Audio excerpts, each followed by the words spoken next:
नई दिल्ली में आजकल चल रही भारत द्वारा आयोजित रईसीना वार्ता भारतीय शासकों का एक और ढोंग है। रईसीना जैसी वार्ता का आयोजन कर भारत अंतर्राष्ट्रीय समुदाय को मिसलीड कर यह प्रदर्शित करने का ढोंग कर रहा है कि वह विश्व समस्याओं का समाधान चाहता है तथा मानवीय समुदाय में स्थिरता लाना चाहता है। यथार्थता तो यह है कि भारत समस्याओं का भाग है, समाधान का नहीं। इसका सबसे बड़ा प्रमाण देर से निलंबित कश्मीर का मुद्दा है। भारत यह दावा नहीं कर सकता कि वह स्थायित्व के लिए प्रयत्नशील है, विशेष रूप से ऐसी स्थितियों में जब वह अपने पड़ोसी देशों पर धौंस जमाने का प्रयत्न करता रहता है।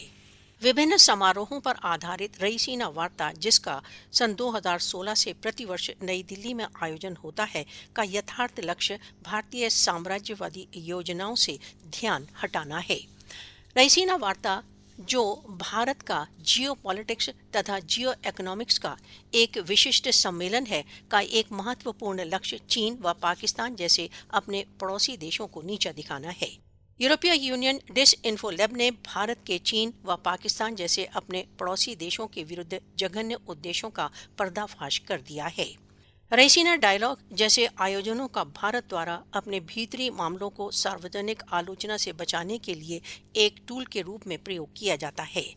रईसीना वार्ता की विश्वसनीयता का अनुमान इस बात से भी लगाया जा सकता है कि इस समारोह में केवल उन वक्ताओं को आमंत्रित किया जाता है जो किसी भी क्षेत्र में भारत के साथ संबद्ध हैं। सन 2016 से स्वतंत्र अंतर्राष्ट्रीय संगठनों द्वारा वर्णित भारतीय विफलताओं के संदर्भ में इस मंच पर अब तक कोई वार्ता नहीं की गई है। रईसीना वार्ता जैसे समारोहों का आयोजन कर भारत अपने क्रूर मुख को नहीं छिपा सकता।